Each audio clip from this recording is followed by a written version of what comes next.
Di balik operasi militer yang dicitrakan gemilang itu, ternyata ada hal-hal ganjil yang sampai saat ini tak terjelaskan. Keganjalan operasi Mapenduma.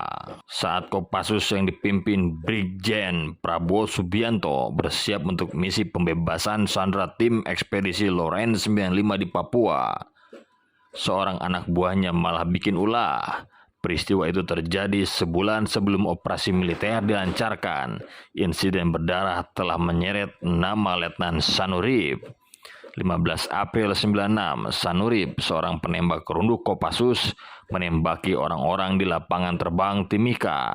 Atas aksinya, 10 tentara termasuk Letkol Adel Gustinigo, Komandan Den 81 yang saat itu menjadi perwira kepercayaan Prabowo, 4 warga sipil dan seorang pilot maskapai Twin Otter berpaspor Selandia Baru tewas. Sementara korban yang mengalami luka sebanyak 10 tentara dan 3 warga sipil. Sanurip sejatinya adalah seorang instruktur penembak runduk yang akan diterjunkan dalam operasi.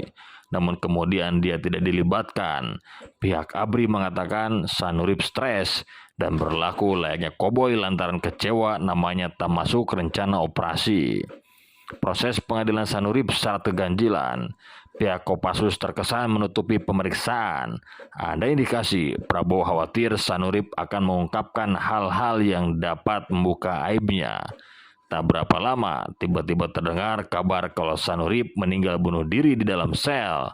Kisah tragis dan aneh Sanurip itu mengawali keganjilan dalam operasi pembebasan sandera di Mapenduma.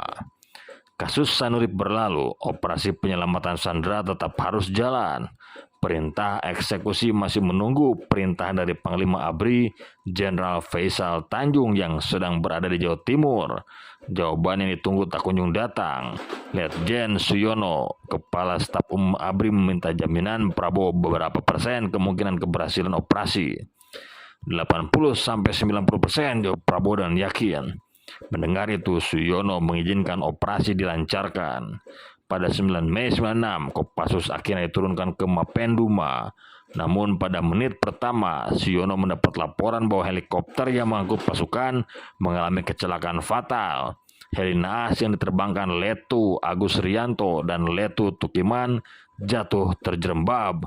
Ekornya menghantam pohon dan terbalik. Pengakuan lain dituturkan Markus Warib, seorang sandera yang selamat. Menurut Markus, ketika heli TNI Angkatan Udara jenis Bolko sedang mencari-cari tanah lapang untuk menurunkan pasukan, tiba-tiba diberondong gerilyawan operasi Papua Merdeka. Helikopter tersebut jatuh ditembak oleh seorang pemuda yang memegang sebuah senjata berat. Akibat penembakan tersebut, sebanyak 12 penumpang menjadi korban.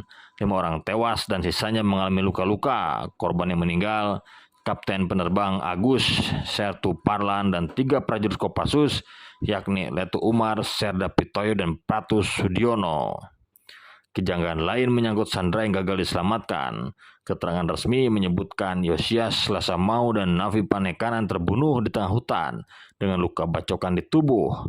Kematian 2 sandera ini belum diketahui persis siapa pelakunya, kata Markus Warib kepada Deki Natalis Pige dalam wawancara yang termuat di Evolusi Nasionalisme dan Sejarah Konflik di Papua.